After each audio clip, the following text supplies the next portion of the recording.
Bonjour à tous et bienvenue dans cette vidéo qui traitera de la charge d'un condensateur lorsqu'il est mis en série avec une résistance dans un circuit électrique. On considère un condensateur de capacité C monté en série avec un dipôle ohmique de résistance R et une source idéale de tension de force électromotrice notée E. Le circuit électrique correspondant est le suivant. À l'instant initial, c'est-à-dire pour t égale 0 secondes, on bascule l'interrupteur en position 1. La boucle du circuit que l'on considérera pour la suite est colorée en orange. Avec la polarité du générateur, on en déduit que le courant circule dans le sens des aiguilles d'une montre. Or, on sait que les électrons circulent dans le sens opposé du courant, donc dans le sens opposé aux aiguilles d'une montre. L'une des armatures du condensateur devient chargée positivement et l'autre devient chargée négativement. On dit que le condensateur se charge. La charge du condensateur s'arrête lorsque plus aucun électron ne peut être arraché aux armatures du condensateur. On va chercher à modéliser comment évolue la tension aux bornes du condensateur lors de sa charge, c'est-à-dire déterminer la fonction mathématique qui régit l'évolution de la tension aux bornes du condensateur. Pour ce faire, nous avons besoin d'appliquer la loi des mailles au circuit. On représente dans un premier temps les flèches des tensions de tous les dipôles du circuit. Pour le générateur, la tension est fléchée, par convention, dans le sens du courant. On note E cette tension. Pour la résistance et le condensateur, on applique la convention récepteur. Les tensions sont alors fléchées dans le sens opposé au courant. On note UR la tension aux bornes de la résistance et UC la tension aux bornes du condensateur. On applique la loi des mailles dans la maille orientée dans le sens du courant.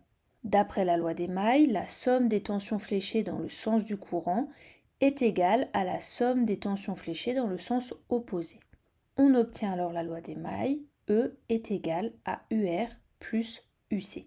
Par ailleurs, d'après la loi d'Ohm, UR est égal à R fois I, où I est l'intensité du courant. On a également vu précédemment que l'intensité du courant dans un circuit où une résistance et un condensateur sont mis en série est I est égal à C, la capacité, fois la dérivée de la tension aux bornes du condensateur UC par rapport au temps. On a donc que la tension aux bornes de la résistance, UR, est égale à R fois C fois DUC sur DT.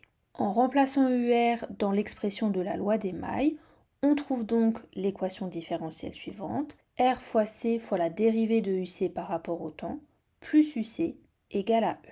C'est l'équation différentielle vérifiée par la tension aux bornes du condensateur. On divise cette équation différentielle par le produit R fois C et on trouve l'expression suivante. DUC sur DT est égal à moins 1 sur RC fois UC plus E divisé par RC. L'équivalence mathématique de cette expression est Y' égale AY plus B, où Y' est la dérivée de Y. Pour une telle équation différentielle, les solutions sont de la forme y est égal à k exponentielle a fois x moins b sur a, où k est une constante. Dans l'équation différentielle, la fonction y est uc, la dérivée est duc sur dt, le terme a est moins 1 sur rc et le terme b est e sur rc. De ce fait, la solution de l'équation différentielle pour la tension aux bornes du condensateur est UC de T est égal à K exponentielle de moins T sur RC moins E sur RC divisé par moins 1 sur RC.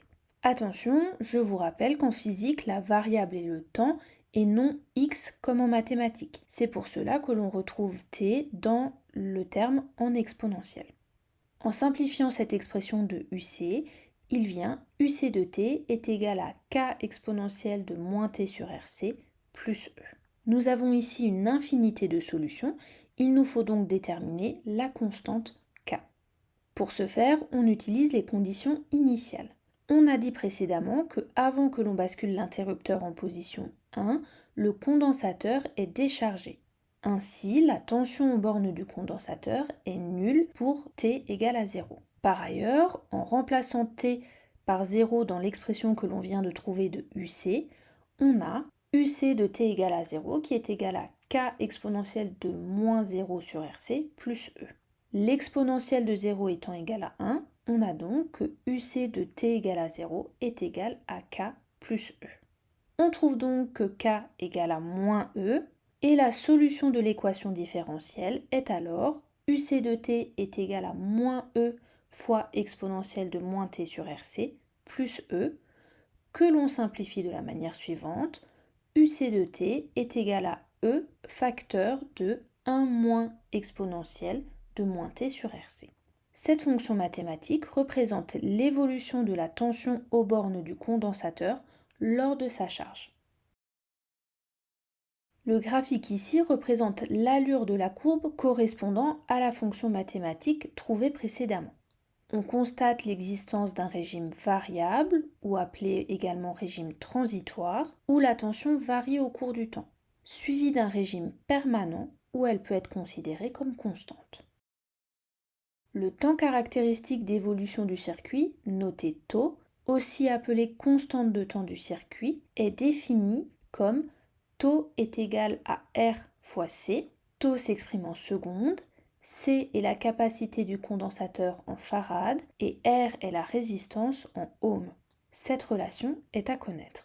Le temps caractéristique permet de déterminer la durée de la charge d'un condensateur. Pour une durée de 5 τ, la tension UC aux bornes du condensateur a atteint sa valeur finale avec un écart de moins de 1%. Le régime transitoire est alors considéré comme terminé, il est remplacé par le régime permanent. On dit que le condensateur est chargé. Il est possible de déterminer graphiquement le temps caractéristique de charge grâce à deux méthodes, la méthode par lecture graphique ou la méthode par tracé de la tangente à l'origine.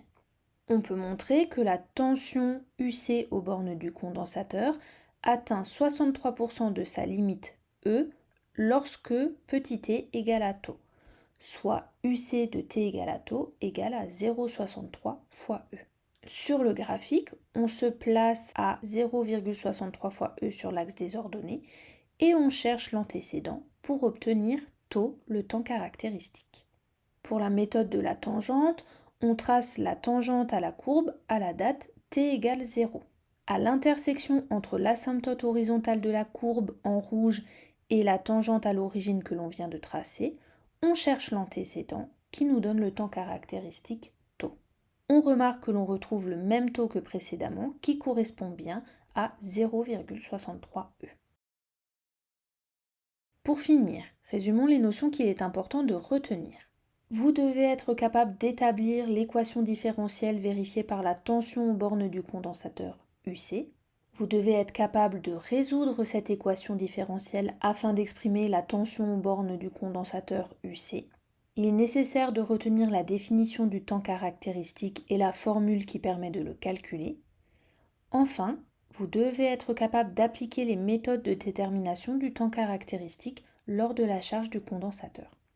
Je vous remercie d'avoir regardé cette vidéo et à bientôt.